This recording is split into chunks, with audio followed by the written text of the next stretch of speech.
नमस्कार, एक बार फिर से आप सभी का स्वागत करते हैं देव विद्यापीठ के इस यूट्यूब चैनल पर।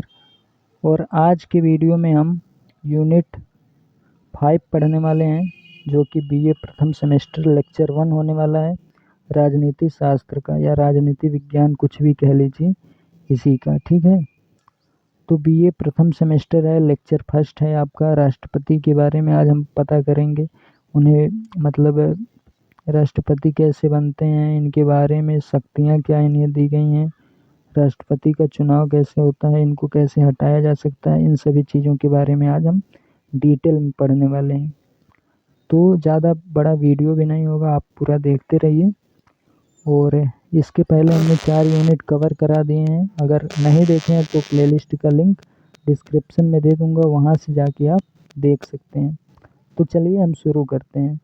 सबसे पहले हमने लिखवाया था सिलेबस के अकॉर्डिंग यूनिट 5 में संघ, कार्यपालिका और विधायिका, राष्ट्रपति, मंत्रिपरिषद, मंत्रिमंडल, प्रधानमंत्री, लोकसभा, राज्यसभा अध्यक्ष, इन सभी चीज़ों के बारे में हम यूनिट 5 में पढ़ने वाले हैं। तो आज हम राष्ट्रपति के बारे में पढ़ने वाले हैं। इस वीडियो में जो भी डिटेल होंगी राष्ट्रपति से रिलेटेड, आपकी सब क्लियर हो जाएंगी आज। तो सबसे पहले जान लेते हैं भारत के राष्ट्रपति। राष्ट्रपति के बारे में मेन मतलब एक तरह से जान लीजिए कि आर्टिकल जो 53 आपका है भारत के राष्ट्रपति से रिलेटेड, इसमें विस्तार से उल्लेख किया गया है। जो राष्ट्रपति भारत की हैं द्रौपदी जी इस समय, उनका या किसी कोई भी राष्ट्रपति जब बनता है भारत का, तो आर्टिकल 53 संविधान में विस्तार से इसका उल्लेख किया गया है। इनके पास कार्यपालिका, संवैधानिक प्रधान, प्रथम नागरिक यानी कि देश की प्रथम नागरिक होते हैं ये, तीनों सेनाओं का अध्यक्ष आदि शक्तियाँ प्राप्त हैं। जो भारत के राष्ट्रपति हैं या आगे होंगे या पीछे हो चुके हैं, उनको क्या क्या शक्तियाँ प्रदान है। कार्यपालिका यानी कि जो भारत में जो भी काम होते हैं उनमें ये हस्तक्षेप कर सकते हैं, एक तरह से कह लीजिए। तो वैसे तो प्रधानमंत्री को ज़्यादा, हमारे देश में प्रधानमंत्री को ज़्यादा सब इज्जत देते हैं। हालांकि प्रथम नागरिक जो हैं राष्ट्रपति जी होती हैं, जो इस समय द्रौपदी जी हैं।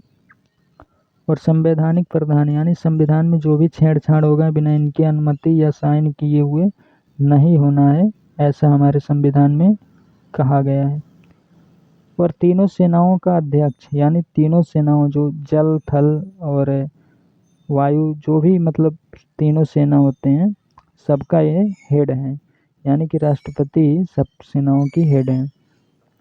राष्ट्रपति की शक्तियाँ, राष्ट्रपति की शक्तियाँ क्या क्या हैं? जैसे प्रधानमंत्री की शक्तियाँ होती हैं, उसी तरह से राष्ट्रपति की भी कुछ शक्तियाँ होती हैं। राष्ट्रपति की शक्तियाँ पहले शीतकालीन शांतिकालीन पढ़ लीजिए, उसके बाद आपातकालीन यानी कि शांति से, यानी कि देश एकदम सामान्य रहे, कोई भी हलचल ना हो, कोई किसी भी प्रकार का युद्ध वगैरह की संभावना ना हो, तो इसे शांति स्थितियाँ कहते हैं, शांतिकालीन स्थितियाँ या शक्तियाँ। शांतिकालीन शक्तियाँ कब, ये कहाँ कहाँ लागू होती हैं? कार्यपालिका शक्ति यानी कि कार्य, जिस तरह से भारत में, इतना बड़ा भारत है हमारा, लगभग 143-144 करोड़ लोगों का, तो इसमें कार्यपालिका जिस तरह से काम करती है, उनको काम करवाने का भी राष्ट्रपति की शक्तियाँ हैं। ठीक है। और विधायी शक्ति यानी विधायकों को अंडर में अपने रखते हैं राष्ट्रपति जी। न्यायिक शक्ति यानी जो न्याय की प्रणाली है या सिस्टम जो भी कह लीजिए, उसमें भी इनकी शक्ति या योगदान है। सैनिक शक्ति में इनका योगदान है, तथा विदेश व कूटनीति शक्तियाँ प्राप्त हैं।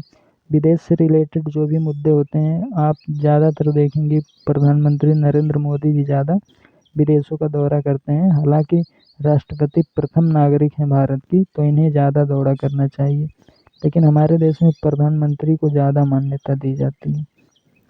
तो ये सब शांतिकालीन शक्तियाँ प्राप्त है राष्ट्रपति जी को। और आपातकालीन की स्थिति में क्या क्या शक्तियाँ इन्हें प्राप्त हैं? जैसे युद्ध हो गया आपका, पाकिस्तान या चाइना या रूस किसी भी से अगर मान लीजिए युद्ध हो जाता है, तो उसमें आपातकालीन शक्तियाँ इन्हें प्राप्त हैं। उस समय आपात घोषित कर सकते हैं राष्ट्रपति जी। ठीक। विदेशी आक्रमण, विदेशों की आक्रमण, जैसे हमने बताया रूस हो गया, चीन, पाकिस्तान, किसी भी के आक्रमण करने पे यहाँ देश में राष्ट्रपति आपात घोषित कर सकती हैं या कर सकते हैं। ठीक। सशस्त्र विरोध, शस्त्र के साथ यानी बंदूक वगैरह, शस्त्र शस्त्र मतलब हथियार वगैरह लेके जो विद्रोह करते हैं, उस संवैधानिक तंत्र की विफलता यानी संविधान विफल हो जाने पर, और वित्तीय आपात की स्थिति में यानी वित्त, जैसे मान लीजिए भुखमरी पड़ गया या इस तरह से कुछ भी हो गई जिसमें धन ना हो देश के पास, तो उसमें आपात की घोषणा राष्ट्रपति कर सकते हैं। यही चीज़ें आपातकाल में दिया गया है। और इन चीज़ों के अंतर्गत शांतिकालीन में शक्तियाँ प्राप्त हैं, यानी कि जब सामान्य देश रहे तो शांतिकालीन शक्तियाँ इन्हें प्राप्त है, जो इसके अंतर्गत कार्यपालिका शक्ति, विधायी शक्ति, न्यायपालिका शक्ति, सैनिक शक्ति तथा विदेश व कूटनीति शक्तियाँ मिलती हैं।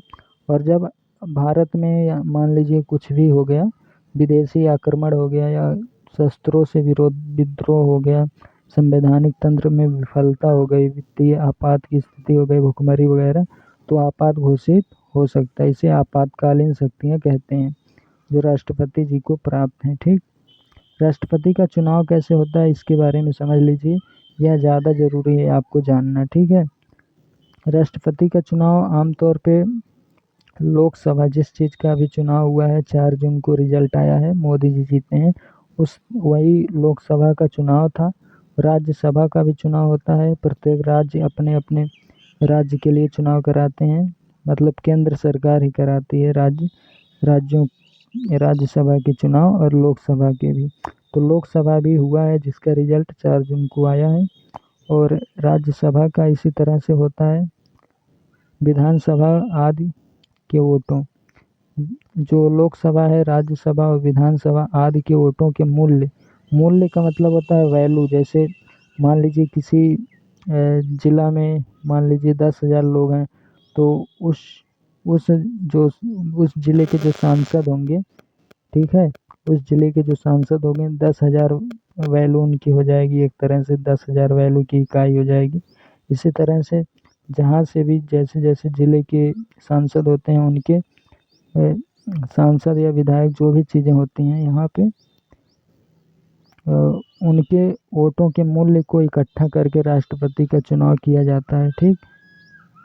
उसके बाद यहाँ राष्ट्रपति को हटाया भी जा सकता है, किस तरह से, लेकिन इन्हें सम्मानपूर्वक हटाया जाता है। ठीक है। महाभियोग एक प्रणाली है, इसके अंतर्गत महाभियोग के प्रक्रिया द्वारा राष्ट्रपति को सम्मानपूर्वक हटाया जा सकता है। ठीक है। राष्ट्रपति जी को महाभियोग के माध्यम से हटाया जा सकता है सम्मानपूर्वक, यानी कि, ठीक है, क्योंकि प्रथम नागरिक यही होती हैं या होते हैं राष्ट्रपति, इसलिए इन्हें सम्मानपूर्वक हटाया जाता है महाभियोग के द्वारा।